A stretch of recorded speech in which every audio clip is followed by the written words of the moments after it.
La doppia vita di Sheikh Idara, operaio di giorno, stupratore di notte. Roma è sotto shock per la vicenda di Sheikh Idara, 26 anni, originario del Gambia, arrestato dai carabinieri della compagnia Casilina con l'accusa di aver violentato due donne nell'arco di 48 ore e sospettato di essere l'autore di altre aggressioni sessuali avvenute nelle ultime settimane.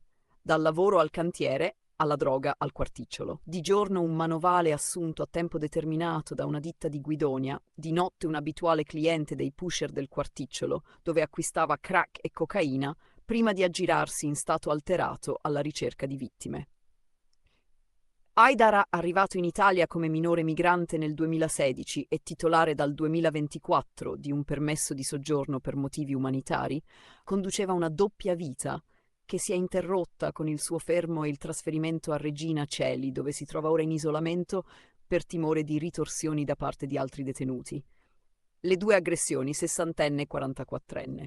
Il primo stupro è avvenuto sabato 24 agosto nel parco di Tor Tre Teste, dove una sessantenne è stata aggredita, minacciata di morte e rapinata del cellulare.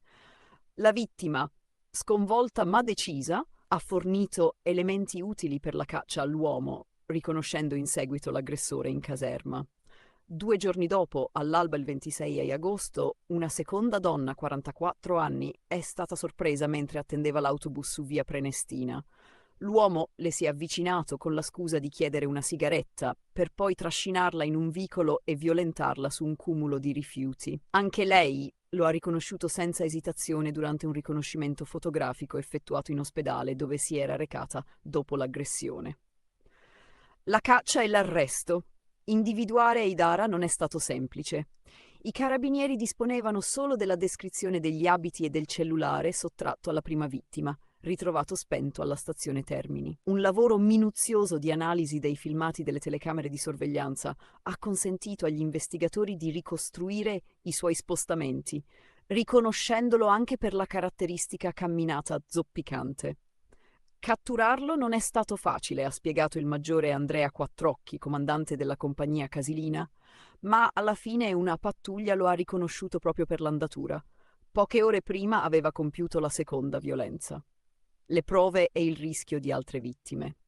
Il 26enne ha ammesso solo la prima violenza, giustificandosi con l'uso di droga, ma ha negato la seconda. Gli investigatori, tuttavia, dispongono non solo dei riconoscimenti delle vittime, ma anche di tracce di DNA rinvenute sulle scene dei crimini e sugli indumenti sequestrati. Gli inquirenti temono che i due episodi possano essere soltanto la punta dell'iceberg. Per questo i carabinieri stanno mostrando la foto di Haidara ad altre donne che nei mesi scorsi hanno denunciato violenze o tentativi di aggressione per verificare eventuali ulteriori responsabilità. La voce delle vittime. La sessantenne di Tor Tre Teste, pur segnata dal trauma, ha raccontato ai militari di sentirsi sollevata. Se non l'avessero preso, ha detto, non avrei mai più trovato il coraggio di uscire di casa per portare a spasso il cane. La 44enne invece ha ricordato con lucidità ogni istante della violenza. Mi ha chiesto una sigaretta, poi mi ha trascinata dietro, non ho avuto scampo. Un violentatore seriale?